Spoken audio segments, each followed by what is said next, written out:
Yeah, what the hell you do in a rain like this? It's a heavy metal, heavy water coming from the sky. And what you have to do, you have to have an umbrella.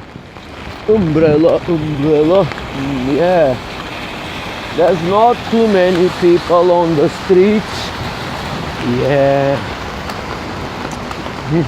So yeah, what to do in this heavy rain? Where to go in a heavy rain in the morning? Like I forgot what's the day today. It must be Tuesday, and I'm dressed like for Friday.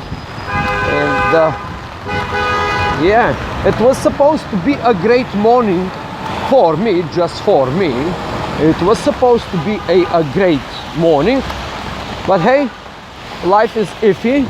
It turned out that is not going to be great. It's going to be not so great. And well, yeah, I said, yeah, what to do in a situation like that? Heavy rain in the morning.